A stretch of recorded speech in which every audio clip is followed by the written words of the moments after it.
Hello ಸ್ನೇಹಿತರೆ, ಈ ಚಿತ್ರವನ್ನು ಸರಿಯಾಗಿ ಗಮನಿಸಿ. ಇದು TV9ನಲ್ಲಿ ಅಕ್ಷತಾ ವರ್ಕಾಡಿಯವರು ಹಾಕಿರೋ ಪೋಸ್ಟ್. ಈ ಇಮೇಜ್ ಪರ್ಸ್ನಾಲಿಟಿ ಟೆಸ್ಟ್ ಮೂಲಕ ನಿಮ್ಮ ಆಲೋಚನೆ ಏನು ಮತ್ತು ನಿಮ್ಮ ವ್ಯಕ್ತಿತ್ವವನ್ನು ತಿಳಿದುಕೊಳ್ಳಬಹುದು. ಇದೀಗ ಅಂಥದ್ದೇ ಫೋಟೋ ಒಂದು ಸಾಮಾಜಿಕ ಜಾಲತಾಣದಲ್ಲಿ ಭಾರೀ ವೈರಲ್ ಆಗಿದೆ. ನಿಮ್ಮ ಬಗ್ಗೆ ನಿಮಗೆ ತಿಳಿದಿಲ್ಲದ ಹಲವಾರು ವಿಷಯಗಳಿವೆ. ನಿಮ್ಮ ವ್ಯಕ್ತಿತ್ವ, ನಿಮ್ಮ ಆಲೋಚನಾ ಕ್ರಮ, ನಿಮ್ಮ ಮನಸ್ಸಿನ ಪದರಗಳಲ್ಲಿ ಅಡಗಿರುವ ಸತ್ಯ ನಿಮ್ಮ ಆತ್ಮಸಾಕ್ಷಿಗೆ ಮಾತ್ರ ತಿಳಿದಿದೆ. ಮನೋವಿಜ್ಞಾನಿಗಳು ಅವುಗಳನ್ನು ಸ್ಪರ್ಶಿಸಲು ವ್ಯಕ್ತಿತ್ವ ಪರೀಕ್ಷೆಗಳನ್ನು ನಡೆಸುತ್ತಾರೆ.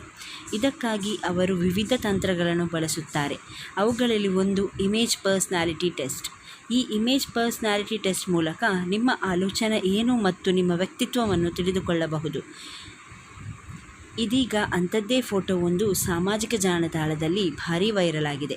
ಮೇಲಿನ ಫೋಟೋವನ್ನು ನೋಡಿದಾಗ ನಿಮಗೆ ಮೊದಲು ಕಾಣಿಸುವುದು ಯಾವುದು ಎಂಬುದರ ಮೇಲೆ ನಿಮ್ಮ ವ್ಯಕ್ತಿತ್ವ ಹಾಗೂ ಆಲೋಚನಾ ಶಕ್ತಿಯ ಬಗ್ಗೆ ತಿಳಿದುಕೊಳ್ಳಬಹುದು. ಈ ಚಿತ್ರದಲ್ಲಿ ನಿಮಗೆ ಕೈ ಕಾಣಿಸಿದೆ ಅಥವಾ ಪಾರಿವಾಳವೇ?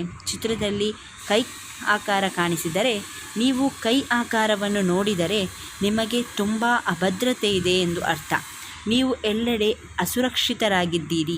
ಯಾವುದೇ ಅಪಾಯವನ್ನು ತೆಗೆದುಕೊಳ್ಳುವ ಬಗ್ಗೆ ನೀವು 2 ಬಾರಿ ಯೋಚಿಸುತ್ತೀರಿ. ನಿಮಗೆ ತಿಳಿದಿರುವ ಸ್ಥಳದಲ್ಲಿ ಕೆಲಸ ಮಾಡಲು ಇಷ್ಟಪಡುತ್ತೀರಿ ಎಂಬ ಅರ್ಥವನ್ನು ಸೂಚಿಸುತ್ತದೆ. ಇನ್ನು ಇದರಲ್ಲಿ ನಿಮಗೆ ಪಾರಿವಾಳದ ಚಿತ್ರವನ್ನು ಕಂಡರೆ, ಈ ಫೋಟೋ ನೋಡಿದಾಗ ಪಾರಿವಾಳದ ಚಿತ್ರ ಕಂಡರೆ ನಿಮಗೆ ಸ್ವಾತಂತ್ರ್ಯ ಬೇಕು ಎಂದು ಅರ್ಥ. ನಿಮ್ಮ ಸ್ವಾತಂತ್ರ್ಯಕ್ಕಾಗಿ ಯಾರನ್ನಾದರೂ ಬಿಟ್ಟುಕೊಡಲು ನೀವು ಏನನ್ನೂ ಮಾಡಲು ಸಿದ್ಧರಿದ್ದೀರಿ ಎಂದು ಅರ್ಥ. ಹೊಸ ವಿಷಯಗಳನ್ನು ಕಲಿಯಲು ನಿಮ್ಮ ಮನಸ್ಸು ಯಾವಾಗಲೂ ಹೊಸ ಸ್ಥಳಗಳಿಗೆ ಭೇಟಿ ನೀಡಲು ಬಯಸುತ್ತದೆ. ನೀವು ಬದಲಾವಣೆಯನ್ನು ಬಹಳ ಸುಲಭವಾಗಿ ಸ್ವೀಕರಿಸುತ್ತೀರಿ. ನಿಮ್ಮಲ್ಲಿ ಸ್ವಾಭಾವಿಕತೆ ಇದೆ. ನೀವು ತುಂಬ ಸೃಜನಶೀಲರು ಎಂಬ ಅರ್ಥವನ್ನು ಸೂಚಿಸುತ್ತದೆ. ದಯವಿಟ್ಟು ನಮ್ಮ ಚಾನಲನ್ನು ಸಬ್ಸ್ಕ್ರೈಬ್ ಮಾಡಿ, ಲೈಕ್ ಮಾಡಿ ಹಾಗೂ ಶೇರ್ ಮಾಡಿ. ಧನ್ಯವಾದಗಳು.